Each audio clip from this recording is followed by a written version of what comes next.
महाराष्ट्र नवनिर्माण सेना ने बैंक अधिकारियों और कर्मचारियों से मराठी भाषा का प्राथमिकता से उपयोग करने की मांग की। मनसे ने गुड़ी पाड़वा मेले में दिए गए आदेश का पालन न करने पर बैंकों के खिलाफ आंदोलन की चेतावनी दी। मनसे ने बैंकों में मराठी भाषा के इस्तेमाल की मांग की है। अविनाश जाधव और रविंद्र मोरे की अगुवाई में बैंकों को पत्र सौंपा गया, जिसमें कहा गया कि अगर मराठी का इस्तेमाल नहीं किया गया तो बैनर लगाकर विरोध किया जाएगा और यदि बैनर नहीं लगाए गए तो शारीरिक विरोध किया जाएगा। मनसे ने आगामी 8 दिनों में सभी ठाणे जिले के बैंकों में मांग पत्र भेजने की योजना बनाई है।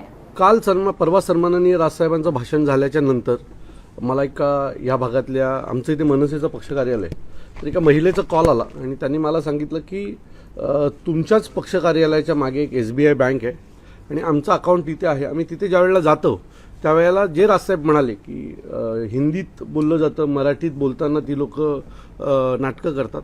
सो आम्ही सुरुवात इथूनच केलेली आहे आणि आज SBIला आल्याच्या नंतर पहिलंच आम्ही पाहिलं तर नाव पाहिलं तर तिथल्या सगळ्या मोठ्या पोस्टवर ही बाहेरनं आलेली लोक आहेत। आम्ही या लोकांना विनंती केली आहे, त्यांच्या कार्यालयात जर कुठेही पाहाल तर मराठीचा कुठेच वापर नाही आहे। सो जर तुम्ही या मातृभाषेत 1 लाख अकाउंट आहेत या भागातल्या लोकांचे इथे आणि ह्यातले जवळजवळ 95% मराठी लोकांची असतील, तर मला असं वाटतं जिथे मराठीचा वापर जास्त आहे, आमची मातृभाषा मराठी आहे, आणि तिथे तुम्ही मराठी तरुणांना संधी दिली पाहिजेत।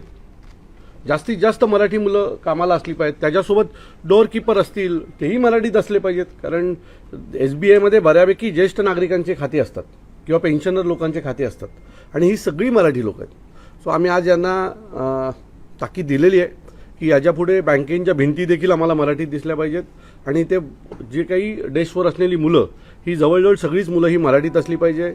एखादी ज्येष्ठ नागरिक मराठी आले तर त्यांच्याशी त्यांच्या भाषेत बोलण्यासाठी तुमची माणसं उपलब्ध असली पाहिजे।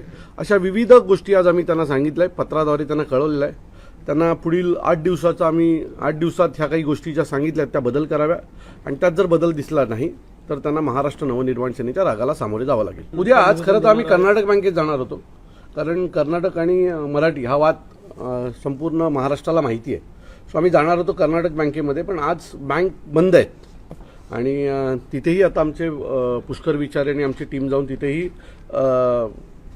निवेदन देईलच। किंबहुना ठाण्यातल्या सर्व जेवढ्या बँका आहेत, प्रायव्हेट बँका असतील किंवा सरकारी बँका असतील, इथे आमची सगळी टीम आजपासून जायला सुरुवात करेल आणि पुढील 4 दिवस ठाण्यात जेवढ्या बँका आहेत त्यांना आम्ही निवेदन देऊन मराठीचा वापर करा, मराठी तरुणांना संधी द्या, या सगळ्या गोष्टींची मागणी करणार।